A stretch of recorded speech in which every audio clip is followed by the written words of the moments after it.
신약성경 마태복음 11장 마태복음 11장 28절부터 30절. 자, 한 절씩 번갈아 가며 읽고 마지막 절은 같이 읽도록 하겠습니다. 마태복음 11장 28절로 30절. 제가 28절 먼저 읽습니다. 수고하고 무거운 짐진 자들아 다 내게로 오라. 내가 너희를 쉬게 하리라.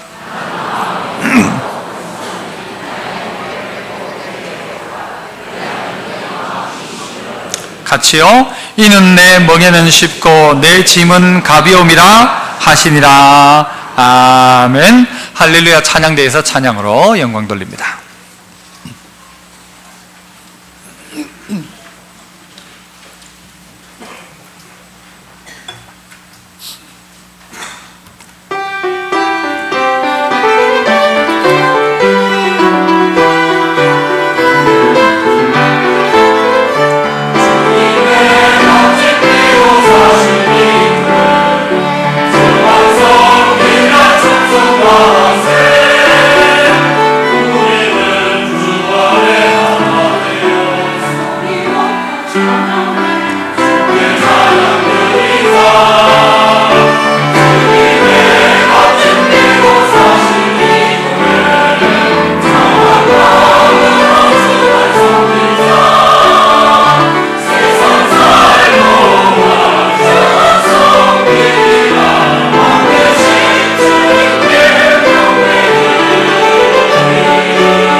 아멘. 귀한 찬양 감사합니다. 예, 오늘 교회에 오신 모든 분들에게 또 하나님의 특별한 은혜가 있기를 원합니다. 오늘 저는 내가 너희를 쉬게 하리라는 제목으로 말씀을 전하겠습니다. 이 말씀은 누가 하신 말씀인가 하면 예수님께서 하신 말씀입니다. 내가 너희를 쉬게 하겠다. 폴 틸리라는 신학자는 이런 이야기를 했어요. 사람에게는 세 가지 불안이 있다. 세 가지 불안. 그 첫 번째 불안은 존재의 불안이에요. 내가 이게 옛날에 그래 어떻게 했는데 지금 어떻게 하고 나중에 어떻게 할까, 이런 존재의 불안. 또 하나는 양심의 불안, 세 번째는 죽음의 불안이라는 것이 있다는 것이죠. 사람에게는 늘 그래서 과거에 잘못했던 것에 대한 걱정, 염려, 또 미래에 대한 걱정, 염려, 이런 것으로 말미암아 늘 어깨에는 뭘 지고 살아가는가 하면 무거운 짐을 지고 살아간다는 것입니다. 살아간다는 것이 어찌 보면 고생 아닙니까? 수고하고 무거운 짐진 자라고 오늘 성경이 이야기하는데, 우리 인생을 돌아보면 전부 다 수고하고 무거운 짐진 자 아닙니까? 전부 다 수고하고 무거운 짐졌어요. 왜? 두려워하고 걱정하고 염려하면서 수고하고 걱정하고 염려하며 그렇게 살아갑니다. 자, 그런데 이런 염려를 가졌던 한 사람이 자기가 어떤 식으로 이 염려 가운데 그 염려를 해결하려고 했는가, 그 한 사람을 제가 한번 소개하려고 하는데요. 사진을 한번 띄워주시죠. 이 사람이 과연 누굴까요? 1번 이성계, 2번 조자룡, 3번 진시황. 여러분 다 아시나요? 진시황입니다. 진시황이 몇 살에 왕이 되었는지 아십니까? 13살에 왕이 되었습니다. 13살에 왕이 되어가지고 14살 때부터 했던 일이 뭔지 아십니까? 자기 들어갈 무덤을 준비했어요. 14살 때부터 이제 지하 그 무덤을 파기 시작한 거예요. 14살 때부터. 뭐가 그렇게 두렵길래 13살에 왕된 그 진시황이 1년 지나자 14살 때부터 죽음을 준비했을까? 아주 지혜로운 사람이어서가 아니라 두려움 때문이었습니다. 죽음에 대한 두려움, 존재에 대한 두려움, 그 양심에 대한 두려움이, 불안이 결국 그를 그렇게 만든 것입니다. 그렇게 했고요. 더 나아가서 어떤 일까지 벌어지는가? 이 진시황은 여러분 뭘 구하러 다닙니까? 불로초 구하러 다니죠. 불로초를 구했나요? 못 구했나요? 뭐 어디 말에는 구하긴 구했는데 제주도에서 구했다는 둥, 뭐 경상도에서 구했다는 둥, 구하지를 못했습니다. 먹으면 뭔가 죽지 않을 것이라는 그 불로초를 구하러 많은 사람들을 보내가지고 우리나라까지도 사람을 보내었습니다. 그러나 그 불로초는 없었습니다. 요즘 또 우리가요, 누가 보니까 저보고 이 현미를 볶아가지고 그걸 가지고 물을 해먹으면 그게 그래 좋다면서 그걸 마시라고 한번 해먹어봤는데 맛은 좋은데 이걸 자꾸 해먹기는 힘든 것 같아요. 물론 먹는 게 좋습니다만은, 그러나 죽지 않고 살아갈 수 있는 것은 없습니다. 진시황은 또 하나 한 게 있어요. 뭘 했나요? 한번 생각나는 거 한번 이야기해 보세요. 또 했던 일 중에 하나가 뭔가 하면요, 분서갱류라는 걸 했어요. 분서갱류. 뭐죠? 화면 한번 띄워줘 보실래요? 분서갱류가 뭐냐? 딱 밑에 다 달아놨잖아요. 무슨 분? 무슨 분? 불사를 분, 글서. 책을 불살라버리고, 갱류는 뭐예요? 구덩이 갱도에다가 누구를 넣었어요? 선비들을 다 집어넣어 버렸던. 그래서 몇 명이 죽는가 하면 460명의 선비들을 죽여버립니다. 왜? 자기의 이 정권을 유지시키기 위해서 과거에 있었던 생각, 사상, 책 전부 다 불태워버린 것이고요. 그것을 주장했던 사람들 다 죽여버린 것입니다. 왜? 자기의 정권을 어떻게 하면 더 유지시킬까 때문이에요. 그래서 그 시기의 책들이 다 사라져버렸어요. 뻥 비어있죠. 이렇게 했어요. 뭐가 그렇게 두려웠던 것일까요? 책을 없애야만 했던 이유는 무엇일까요? 사람을 그렇게 생매장했던 이유는 무엇일까요? 바로 두려움이었습니다. 자기 어깨에 지고 있는 왕이라는 무거운 어깨의 짐. 더 나아가 이 사람이 했던 더 큰 일 하나가 있죠. 뭘 만들었습니까? 여러분 저 북경 가면 늘 가는 데가 있잖아요. 만리장성. 짠! 나오죠. 저 만리장성이요, 총 길이가 얼마인지 아십니까? 6,500km랍니다. 6,500km. 우리 리수로 따지면 16,000리. 옆에 작은 것까지 다 연결하면 6,500km랍니다. 이건요, 서울에서 부산을 15번을 왔다 갔다 해야 되는 정도의 거리입니다. 여러분, 이것을 위해서요, 어떤 한 동네 사람들을 어느 코스에서 어디까지 했는데요, 여기까지 정한 시간이 하지 않으면 죽여버렸습니다. 동네 사람들을. 그래서 관리들이 목숨 걸고 저걸 지은 거예요. 여러분, 우리나라에도 저런 거 하나 있었으면 좋겠어요? 없었으면 좋겠어요? 없는 게 차라리 나아요? 있었으면 좋겠어요? 있으면 저거 옆에 가지고 껌이라도 팔고, 그죠? 관광객들한테 식혜라도 팔고 그러면 안 되겠어요? 어떤 학자가 우리나라에 저런 것 없는 게 얼마나 발전된 나라냐, 우리나라는 한 임금 한 명이 뭐 어떻게 하자라고 해서 할 수 없는 나라였어요. 그 정도로 민주적인 나라였다라고 학자들은 이야기하더라고요. 저 자리에 얼마나 수많은 사람들이 죽어나갔을까요? 어떤 한 동네가 몰살당하기도 했대요. 정한 기간에 못해가지고 목숨 걸고 한 거예요. 그러니까 저 시기에 글을 보면요, 편지들이 전부 무슨 편지인가 하면 집 떠나 있는 남편을 향하여 쓰는 편지, 집에 있는 아내와 자식에게 쓰는 편지들이 다량 발견되었대요. 왜? 그 자리에 전부 가가지고는 그 일, 거기에 생명 걸고 그 일을 해야 되니까. 왜 만리장성을 쌓았습니까? 적들의 침입을 어떻게 하든지 간에 막아서 누구 살겠다, 내가 죽지 않고 살았으면 좋겠다, 이것이 결국 만리장성을 쌓게 만들고 지하에 무덤을 만들어가지고 거기에 자기 신하, 산 신하들과 함께 그 자리에 들어간 거예요. 여러분, 이 사람이요 38년 동안 동원했던 인력이 얼마인가? 720만 명을 동원해요. 720만 명. 여러분, 뭐 눈도 깜짝 안 하죠? 720만 명이 여러분 평생 헤아려봐. 이거 다 헤아릴 수 있는가? 720만 명을. 그 엄청난 사람을 동원해가지고 그 일을 했던 이유가 뭘까? 두려움입니다. 수고하고 무거운 짐이 있는 거예요. 자기 인생의 짐. 죽음에 대한 두려움, 어떻게 살까에 대한 두려움, 어떻게 이 정권을 유지할까에 대한 두려움이 그를 그렇게 만들어버렸고, 이런 일들을 진시황뿐만이 아니라 각 정권들마다 이런 일들을 하고 있지 않습니까? 권력을 잡았음에도 불구하고 뭐가 두렵고, 그렇게 내가 말만 하면은 모든 것이 가능한 사람이 뭐가 그렇게 두려워서 이렇게 했느냐라는 것입니다. 오늘 우리의 인생들도 돌아보면요, 이런 것 같아요. 힘들고 어려워요. 저희 아이가 어저께 저하고 어디 갔다 오다가 저보고 이렇게 이야기해. 아빠, 내 소원이 뭔지 알아요? 그래. 요즘 새로운 소원이 안 생겼대. 그래, 네 소원이 뭐냐 하니까 행운을 잡는 거예요. 그래. 뭐라고요? 행운을 잡는 거. 내한테도 행운이 좀 왔으면 좋겠대요. 그럼 무슨 말이냐 하니까 네잎클로바를 찾았으면 좋겠다는 거예요. 네잎클로바를 자기는 찾은 적이 없대요. 그래가지고 재승아, 네가 모르냐? 네잎클로바는 행운일지 몰라도 세잎클로바는 뭐예요? 행복이라고 하죠. 행복. 네가 네잎클로바 행운을 찾기 위해서 네 주변에 있는 행복은 전부 발로 짓밟아 버리지 마라. 행운이 너를 행복하게 하는 게 아니다 라는 이야기를 했어요. 그렇지 않습니까? 어떤 면에서 보면요, 우리의 인생들이 마치 뭐 같은가 하면은 개가 자기 여기 줄을 달아가지고 주인들이요, 여기 짝대기를 달아가지고 개 뭐예요, 이 고기 한 덩어리를 딱 주고는 개 보고 달리라고 하면 평생을 달려봐요. 그 고기 먹을 수 있는가?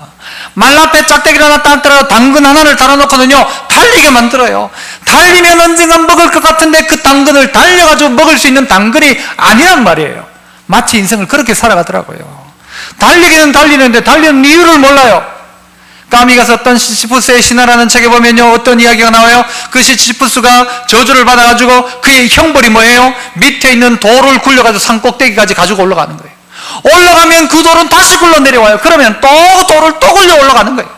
이게 평생의 형벌인 거예요. 목적 없이, 의미 없이 돌만 굴리는 거예요.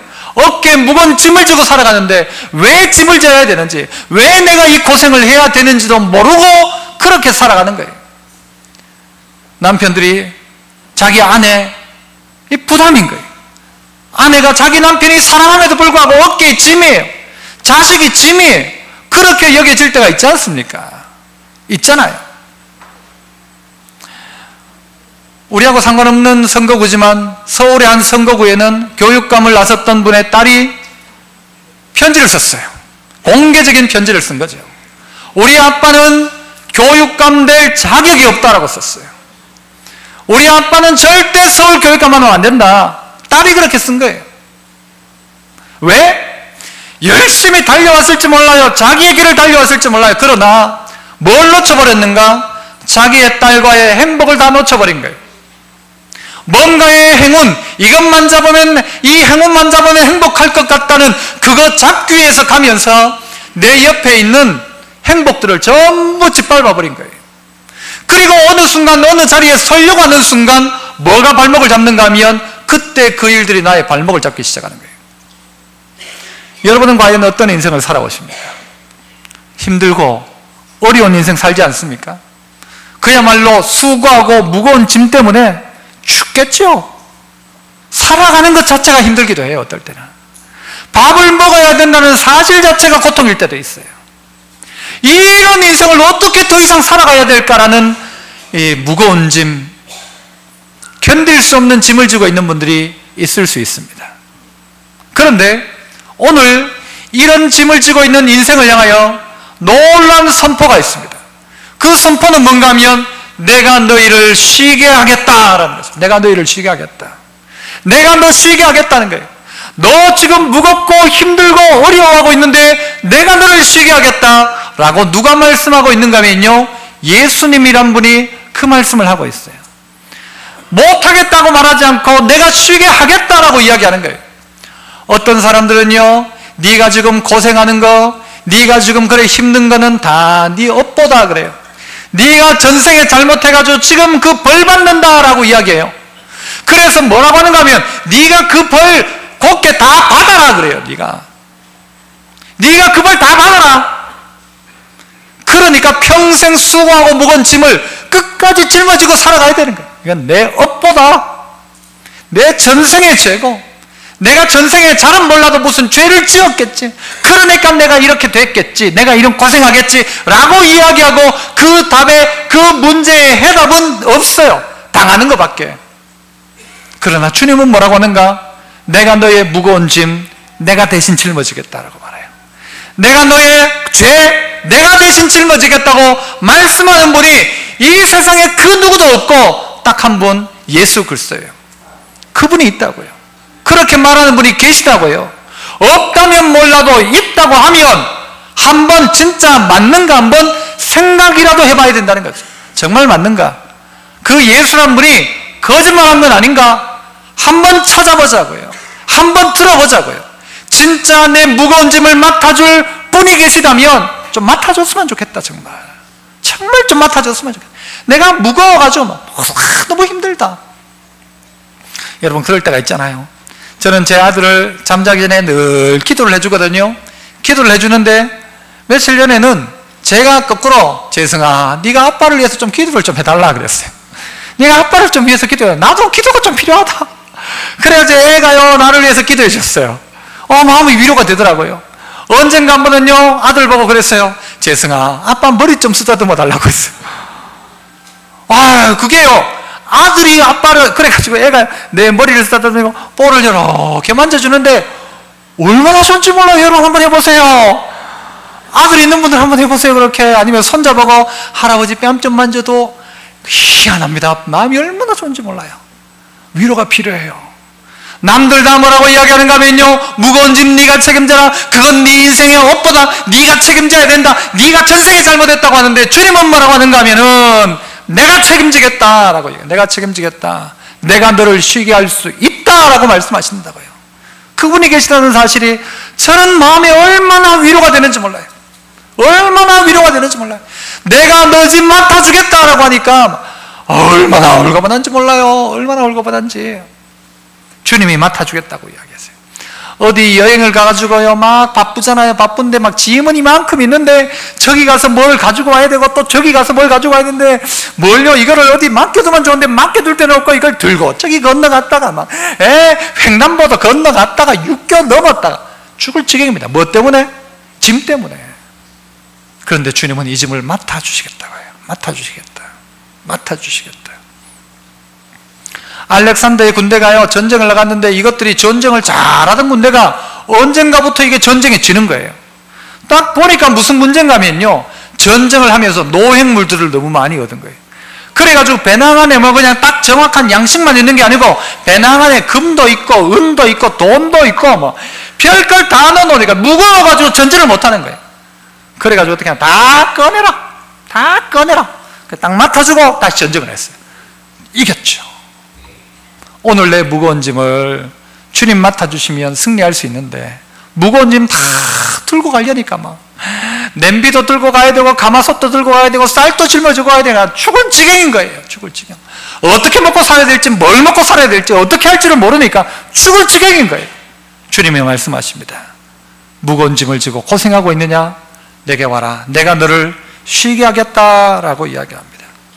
두려움과 걱정 때문에 만리장성을 쌓는다고 두려움이 사라지는 게 아니고요, 나를 비방하고 비판하는 책들을 다 없애버리고 그런 사람을 다 죽여버린다고 해결되는 게 아니고, 내가 지하의 무덤을 대면하게 만들어 놓고 살아있는 사람을 생매장시켜가지고 죽어서도 너는 나를 섬기라고 한다고 해서 되어질 문제가 아닙니다.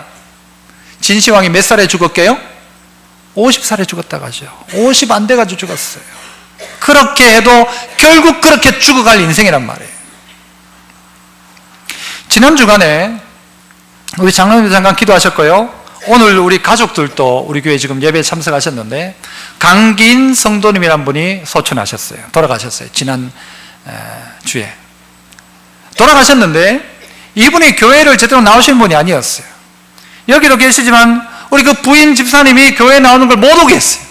그래 최근 몇 년 동안 교회도 못 나왔어요. 부인 집사님이. 그 예수에 대해서도 전혀 반응하지 않았던 분이었어요. 교회에 나온 적은 한두 번 있지만, 그런데 이분이 참 좋은 요양병원에 이제 입원을 하시면서 갑자기 이제 막 호흡이 곤란하니까 산소호흡기를 달고 이제 운명하실 쯤이 된 거예요. 그래가지고 그 병원에 가 있는데, 병원에 가면서 교회로 연락이 온 거예요. 그래서 제가 권사님 한 분하고 그날 아침 8시 한 반쯤 돼가지고 갔어요. 가가지고 보니까 다른 거에는 반응을 안 하시는 거예요. 거의 반응을 안 하시는데, 이분이 불렀다는 거예요. 권사님을 부르고 목사님들을 부른 거예요. 불러가지고는 그 자리 가운데서요, 찬송을 하고 난 다음엔요, 딴 말은 못 하시는데 아멘 하시는 거예요. 아멘. 분명하게 우리에게 들리게 아멘이라고 하시는 거예요. 기도를 해주고 난 다음에 아멘 하세요 하니까 아멘 하는 거예요. 고요한 바다로 찬송을 부르고 나니까요, 아멘은 하시는데, 딴 사람이 와가지고 말을 해도 그 말씀을 하시는 거예요. 그냥 이렇게 숨만, 가쁜 숨만 내시는 거예요. 그 장면들을 가족들이 다 봤죠. 제 마음속에도 얼마나 기쁜지 몰라요. 그래서 그 어른에게 그렇게 이야기했어요. 어르신, 지금 이 자리에서 눈 감았다가 눈 뜨면 그 자리가 천국입니다. 이제 눈 감았다가 눈 떠서 처음 보는 사람이 목사가 아니고 그때는 예수님 만날 겁니다. 그분에게 그렇게 말씀드렸어요. 실제 그분은요, 오후 한 5시 넘어서 돌아가셨어요. 마지막 순간 가운데 믿지 않던 예수님을요, 마지막 순간 가운데 만난 거예요. 마지막 순간 가운데. 평생을 살면서도 믿지 않았지만요, 그 순간 예수님 만나고 천국 가신 줄 저는 믿습니다. 오늘 이 자리에 계신 분에게도요, 한 번의 기회가 우리에게 찾아와요. 기회가. 전혀 자기의 인생 가운데 한 번도 생각하지 못했는데 그 순간 생각나는 거예요. 주님이 생각나는 거예요. 찬송을 불러달라는 거예요. 목소를 모셔달라는 거예요. 기도해달라는 거예요. 그리고 찬송 가운데, 기도 가운데 그분이 천국 가셨어요. 놀랍죠? 진시황과 오늘 돌아가신 우리 강기인 성도 중에 누가 복받은 사람일까요? 저는 다른코 우리 성도님이 훨씬 복받은 사람이라고 생각합니다. 자기를 위해서 대단한 무덤을 만들지 않고, 진시황 같은 경우에 엄청난 무덤을 만들어가지고 거기서 있었지만, 그러나 그게 아니라 혼자이지만, 그러나 그분이 더 위대하다는 것이죠. 더 귀하다는 것이죠. 오늘 우리에게 찾아오셔서 주님은 우리의 인생을 쉬게 하실 수 있는 분이 예수 그리스도입니다. 그럼 어떤 방법으로 우리가 쉴 수 있는가? 성경에 보면요, 한 3가지 정도가 나와요. 그 첫 번째가 뭔가 하면 내게 오라고 말씀하세요. 28절 한번 보세요. 수고하고 무거운 짐진 자들아 다 어떻게 하라? 내게 와라. 몇몇만 와라가 아니고 어떻게 와라? 다 내게로 와라. 지금까지 교회 안 다니던 사람도 수고하고 무거운 짐졌다면, 힘들다면 다 와라, 다 와라. 교회 10년 다닌 사람만 와라가 아니고 다 와라 그래요. 다 와라. 그러면 내가 너 쉬게 한다. 오라고 이야기합니다. 오라고. 오래요. 어떤 사람들은요, 이 인생의 쉼의 문제를 어떤 방식으로 해결하는가 하면요, 예수님께 나가는 것이 아니고 자꾸 약을 가지고 가는 거예요. 그래서 어떤 여배우들은 어떻게 했어요? 우유주사를 맞는다고요. 우유주사. 우유는 마시는 거예요? 맞는 거예요? 마시는 건데 우유주사를 맞는데, 그 우유주사가 뭔가 하면요, 우리가 위 내시경이나 이러면 우리를 잠시 마취시키는 약이 있어요. 그걸 맞는 거예요. 그러면 몽롱해지고 기분이 좋아진다는 거예요. 그러면 쉼이 있는가? 아니라는 것. 쉴 수 있는 유일한 방법을 성경은 뭐라고 가르쳐주는가? 내게로 와라. 그러면 내가 너 쉬게 한다 라고 말했어요. 내게로 와라. 내게로 와라 라고 이야기했어요. 두 번째는 뭐라고 하는가 하면 내게 배우라 라고 이야기해요. 내게 배우라. 자, 29절 우리 같이 한번 읽어보죠. 한번 29절 같이 한번 읽어봅니다. 시작. 나는 마음이 온유하고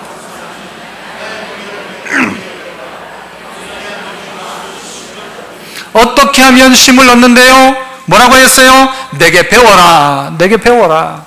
내가 누구예요? 예수님이라는 거죠. 예수님을 배워라. 나를 배워라. 내게 배워라. 어떻게 살아가야 될지, 어떤 인생길을 걸어가야 될지를 모르지 않냐라는 거죠. 네 멋대로 살면 좋다면 멋대로 살라고요. 멋대로 사는 게 그렇게 좋은 게 아니라는 것입니다. 여러분, 집이 없이 있는 들짐승이 오래 살까요? 집에 와서 주인 있는 집짐승이 오래 살까요? 훨씬 오래 살까요? 조금 오래 살까요? 훨씬 오래 삽니다. 들개보다가는요, 집에서 키우는 개가 훨씬 오래 삽니다. 들개에게는 뭐가 있을까요? 자유가 있겠죠. 지 멋대로 할 거예요. 들개처럼 뛰어다니겠죠, 들개가. 그런데 집에 있는 개는 어떨 때는 묶여 있을 수도 있고 주인에 따라 움직여야 될 수도 있어요. 그럼 누가 더 오래 사는가? 집에 있는 개가 훨씬 오래 삽니다. 또 이렇게 한번 여쭤볼게요. 미국에서 조사를 했어요. 2만 몇천 명이더라. 2만 2천 명을 대상으로 9년에 걸쳐서 조사를 했어요. 2만 2천 명을 대상으로. 어떤 내용인가 하면 신앙생활과 인간의 수명의 상관성, 신앙생활 하는 거하고 오래 사는 거하고 무슨 상관이 있는가를 가지고 몇 명을 대상으로요? 2만 2천 명을 대상으로 9년 동안 검사를 했어요. 그 결과가 뭔가 하면요, 정기적으로 교회를 다니는 사람이 안 다니는 사람보다 오래 살까요? 덜 살까요? 오래 살. 몇 년 오래 살까요? 몇 년요? 200살? 몇 년? 7년을 더 오래 산대. 7년. 몇 년요? 옆 사람 보고 오래 사시겠습니다 한번 해보세요. 오래 사실 분들이 여기 내 멋대로 살면서 주일날 정기적으로 교회 안 오고 자기 하고 싶은 일을 하잖아요. 내 하고 싶고 내 가고 싶고 내 먹고 싶은 거 다 했는데 그 사람은 보니까 7년 덜 살더라. 아니 주일날 돼가지고 교회 나가는데 앉아있는 거 쉬워요? 어려워요? 어렵잖아요. 여기 지금 앉아있는 거 어렵죠. 막 빨리 일어나고 싶죠. 설교 안 끝나나 싶죠. 그런데도 앉아있으면서 정기적으로 교회에 나오는 사람이 7년 더 살더라. 좋아요? 안 좋아요? 무슨 이야기예요? 내 멋대로 사는 것보다 배우고 살면 똑바로 산다는 거예요. 내 하고 싶은 대로 먹고 하고 싶은 대로 하고 사는 것보다도 성경이 가르치는 대로 하지 말아야 될 것 하지 말고 해야 될 것 하고 살면 그 사람 더 오래 산다는 거예요. 그 사람 더 오래 산다. 분명한 이야기입니다. 분명한 이야기. 여러분이 여러분 멋대로 한번 살아보세요. 아이고 멋대로 사는 사람 중에도 오래 사는 사람 많더라. 막 술 먹고 담배 피워도 폐 깨끗하고 뭐 문제없이 살더라. 그런 사람 보지 말고 지금 2만 2천 명을 대상으로 했고 전체를 대상으로 평균적인 것을 한번 보세요.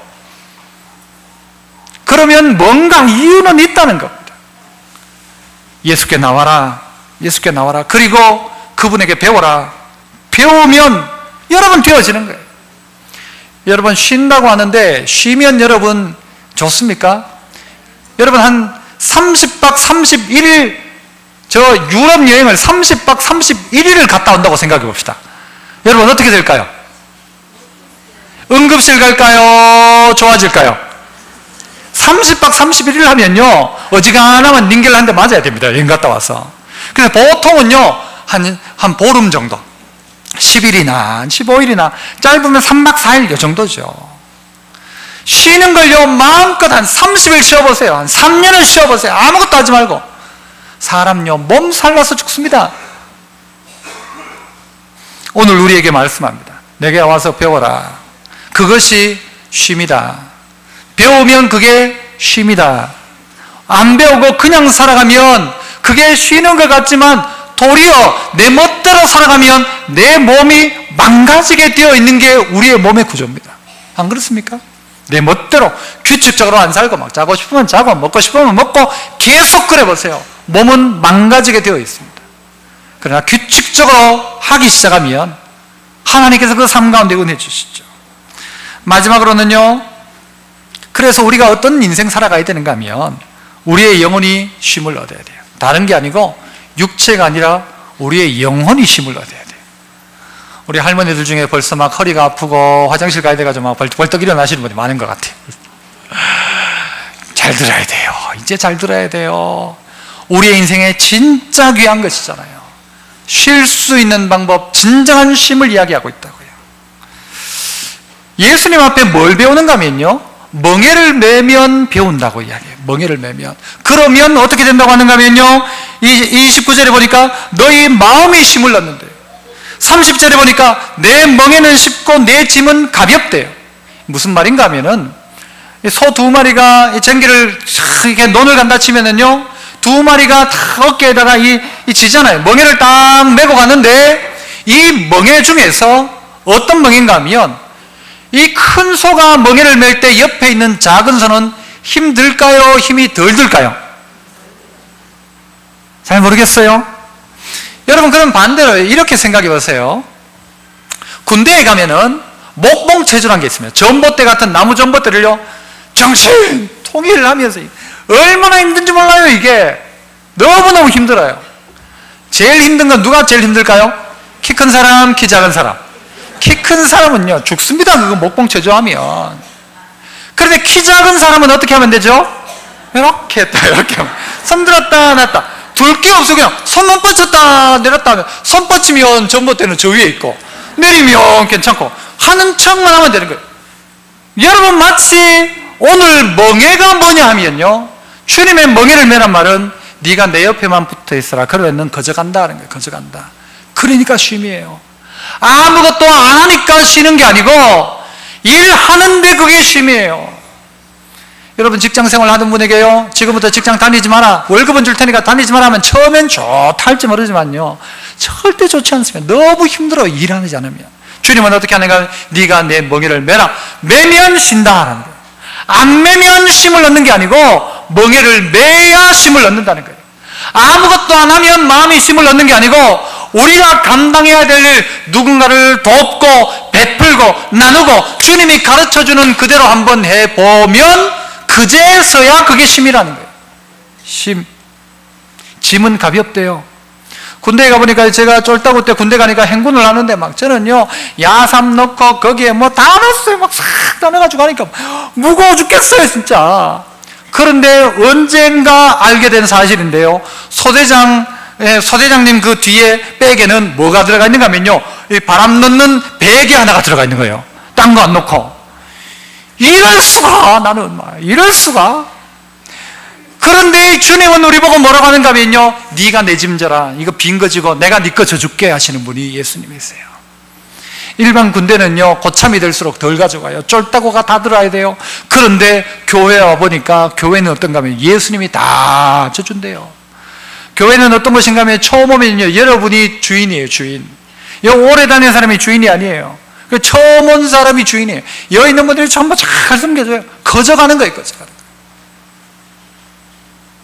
멍에를 매면 네 마음이 쉼을 얻게 된다. 누구 멍에냐? 예수님의 멍에라는 것입니다. 나는 마음이 온유하고 겸손하니 내 멍에 매라. 온유하단 말은 뭔가 하면요, 야생마를 길들이는 거예요. 야생마를 길들여가지고 말 잘 듣게 하는 것처럼 그렇게 만들어 놓으면 너희가 쉼을 얻는다. 네 멋대로 야생마처럼 뛰어다니는 것보다는 길들어지면 너가 훨씬 더 쉼을 얻을 것이다. 길들여진 말은요, 누가 먹이나요? 주인이 먹입니다. 누가 보호해 주나요? 주인이 보호해 줍니다. 야생마는 누구 거, 지 먹을 거 누가 책임져야 돼요? 예, 지가 책임지는 거예요. 지가. 맹수가 나타나면 누가 책임져요? 지가 책임지고 도망가야 돼요. 그러나 길들여지면 책임지시는 주인이 있다는 거죠. 마지막 이야기 하나를 드리고 이야기를 마칠까 합니다. 이분은 나이가요 몇 살인가 하면 63살 때 아주 어떤 일을 당했던 분인데요, 63살 때 이 할렘이라는 이분은 조그마한 식당을 했었어요.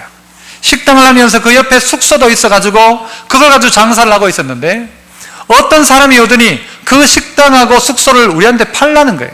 얼마에 파는가 하면은 20만 달러에 팔아라. 우리 돈은 한 2억 좀 넘겠죠? 그 돈에 팔아라.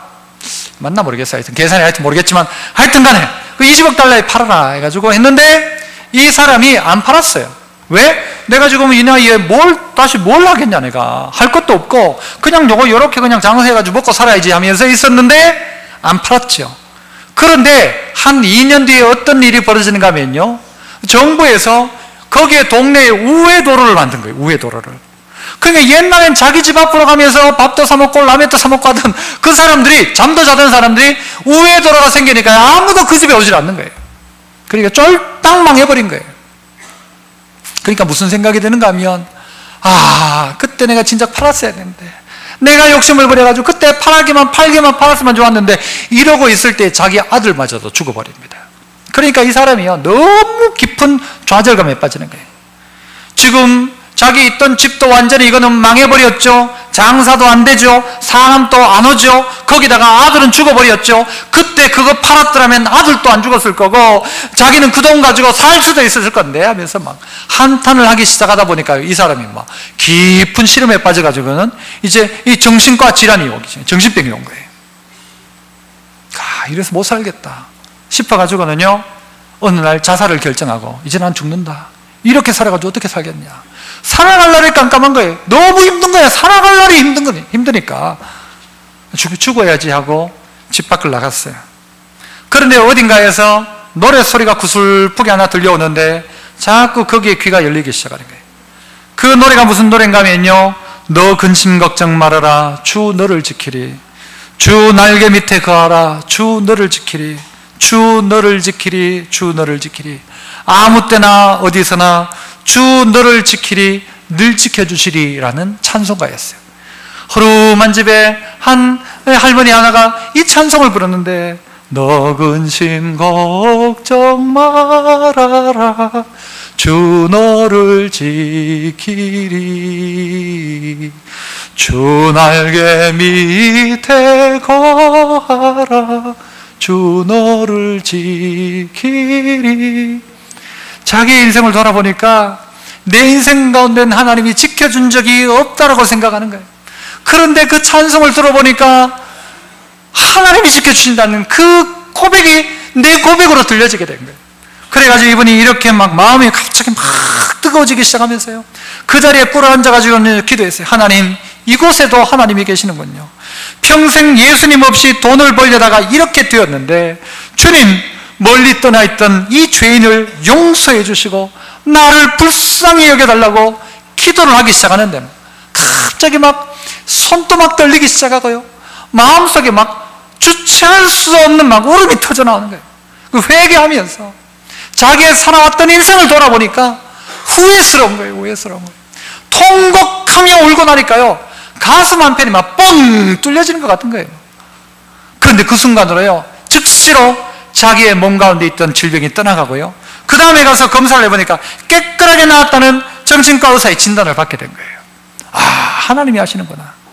그러면서 이 사람이 기도 생활을 하다가 하나님이 어떤 감동을 주시는가 하면 이 나이에 뭘 하겠나 싶었는데 하나님이 그에게 감동을 주시는데 닭 장사를 해봐라. 닭 장사를 해봐라. 이런 감동을 주시는 거예요. 이래가지고 이 사람이 돈이 있어요? 없어요? 없잖아요. 없어가지고 사람을 찾아다니기 시작해요. 내가 이런 사업을 하려고 하는데 하니까 당신 나이가 얼만데 집에 그냥 가라. 가만히 있는 게 남는 거다. 전부 다 거절하는 거예요. 1000명을 찾아갔는데 1000명이 사업 파트너가 안 하겠다는 거예요. 그런데 1009번째 만난 사람이 있었어요. 그 사람이 해줬을까요? 안 해줬을까요? 그 1009번째 만난 사람이 사업에 함께하기 시작한 거예요. 그래서 무슨 집을 했어요? 닭집을 열기 시작했어요. 그 집이 1번 교촌치킨, 2번 BBQ, 3번 KFC. 뭘까요? KFC였어요. KFC. 엄청난 부자가 되었죠.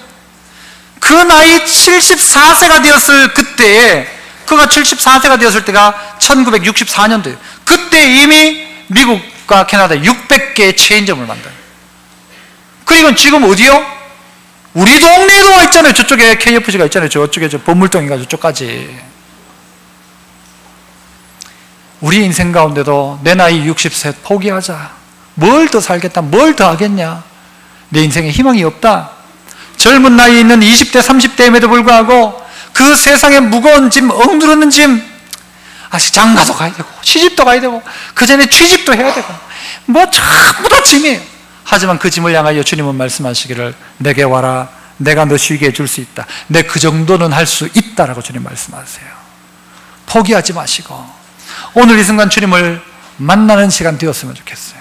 아까 말씀드렸던 우리 강기인 할아버지, 그분은요 이 땅엔 계시지 않지만 저는 확신하기에 천국 같다고 확신합니다. 진시황처럼 살려고 꿈꾸지 말고 주님 만난다면 여러분 그것이 훨씬 복된 겁니다. 사람에게는 기회가 많이 찾아오진 않습니다. 그렇게 많이 찾아오진 않아요. 한 번쯤은 생각해 볼 필요가 있는 시간이 지금 이 시간이라고 생각합니다. 지금 이 시간, 그 할아버지가 산소호흡기를 끼고 주님을 불렀던 것처럼 아멘을 외치고 영접기도에 아멘이라고 답했던 것처럼 그 순간 되니까 가장 귀한 가치를 아는 거예요. 제가 들어보니까 그 할아버지가 보통 고집이 아니에요. 보통 고집의 어른이 아니었대요. 그런데 그런 고집 있는 어른이 연락을 해가지고 사람을 부른다는 게 말이 안 되는 이야기예요. 그런데 마지막 순간이 되어보니까 가장 귀한 게 뭔가를 깨달았다는 것이죠. 저는 그렇게 생각합니다. 오늘 이 자리에 오래간만에 오신 분도 있고요, 또 처음 오신 분도 있을 거예요. 또 기존 교인들도 똑같습니다. 내 인생의 무거운 짐 주님 앞에 맡기자. 주님이 내가 너를 쉬게 할 것이다 말씀하셨는데 이 은혜가 우리 모두에게 있기를 축복합니다. 기도하겠습니다. 하나님 감사합니다. 오늘 또 어려운 발걸음 했습니다. 하지만 하나님의 놀라운 은혜가 우리 모두에게 임하게 하셔서 주님 만남으로 말미암아 쉼을 얻는 인생 되게 하옵소서. 인생의 모든 고난과 고통의 순간을 지나 하나님의 은혜의 쉼의 자리가 돼 나가는 저희들 되게 하옵소서. 예수님 이름으로 기도합나이다. 아멘.